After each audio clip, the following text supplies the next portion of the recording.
Hello everybody and welcome to Demon's Lord Retry episode 6. I think we're halfway through, which is crazy to think about when you think that not a lot has really happened in the grand scheme of things. I was hoping we'd get a little bit more, but you know, whatever. I think this is an absolute guilty pleasure anime of mine. I actually sort of enjoy watching this, and I know it's not very good, you know. I understand that and everything.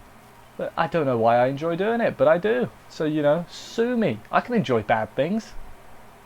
Yeah, that's the moral of this story. You can enjoy whatever you like, even if it's not very good.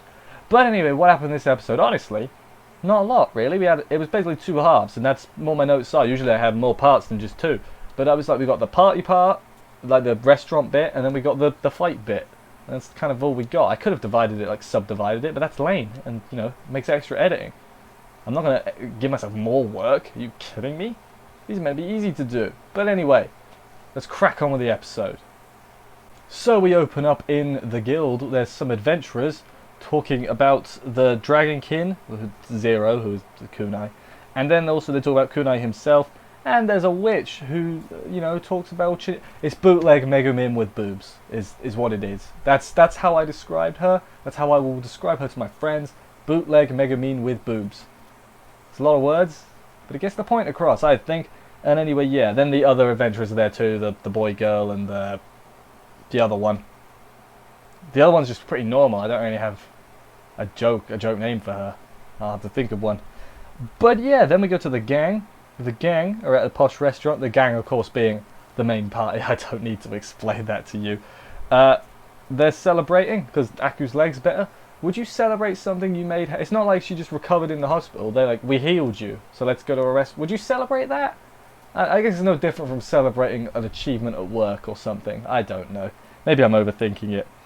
Kunai gives her a strawberry tart. He does it in a really like backhanded, not backhanded, like a overcomplicated way. Like goes out the back, tells a guy, here's a thing, bring it to the table, and then he just admitted that it was from him anyway. Why didn't you just pop it on the table? I mean, I guess he didn't want to do the thing in front of everyone. Because that would be like, whoa, what are you doing? Don't know. But yeah, then they all have some old woman comes says hello. I didn't catch her real name, so I'm just going to call her Madam, like everyone else did. Miss Madam. So he's like, they telepathically communicate, Luna and matey boy, Kunai. And she basically tells him, hey, she's a big deal. And he's like, okay, let's get her as an ally so she can assist us. His plan is pretty simple. He like brags. He sort of brags. He's like, if I was in charge, I could turn this whole land into heaven. Yeah, that way there's no poverty in that. And I'm like, would rich people want that? If everyone's rich and no one's rich, you know, maybe it wasn't the richness. It was like he wanted the soil to be. He wanted the land to not look like crap, basically. And then he gives us some soap. He's like, this will give you good skin and that. And I'm like, that's how you do it. And then all the others, the girls, like help out by looking shiny, I guess. Luna actually does speak, but the rest of them just look shiny. And she's like, you know what, you guys are very shiny. I agree with that, I can work with this. Tells her about his hot spring he's making, and he talks for it a while. He proper talks it up. Like, he just kept going with it. I was like, are you done yet? Jesus. Is this a sales pitch? It sounded like a sales pitch. But, yeah. And then, you know, they're getting on everywhere, and then there's an earthquake. And, you know how earthquakes are. I don't live in, like, what's a big earthquake state? I don't know, California, is there earthquakes? I've never been in an earthquake. It's something on my bucket list. Not like a serious earthquake, like the point where you can feel it, but like there's no real damage. That's the kind of earthquake I want to be in. Because at that point, that's a cool experience. I'm sure people have actually been in earthquakes like, no, you idiot, they're very dangerous. But, you know, what do I know? Anyway, earthquake, let's get on with the earthquake. Surprised it wasn't an earthquake at all, it was a Satanist attack, so that's good.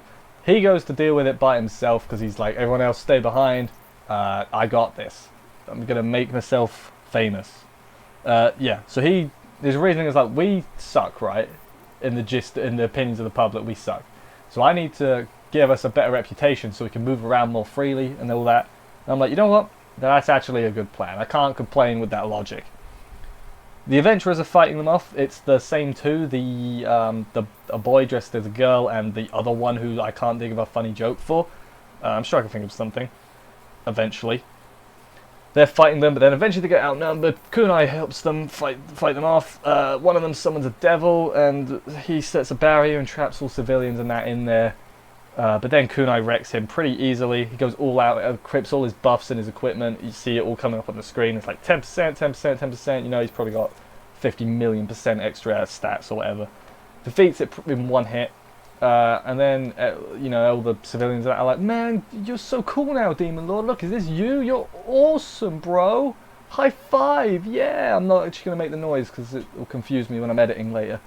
But yeah, that was the episode basically. Like I said, in the grand scheme of things, much like most of this show, not a lot really happened. But it's actually kind of easy for me to watch. Like compared to, do I want to, you know, name it? You know, compared to Isekai Cheat Magician, I find this much easier to watch because it's worse than that show. Like technically worse, looks worse and everything. I was gonna look up what else this studio did, weren't I? I couldn't because I don't remember what they said. I'll have to do it. I'll do it at some point. But yeah, like this is absolutely a guilty pleasure for me. Like I'm enjoying this far too much, considering every aspect is probably below average.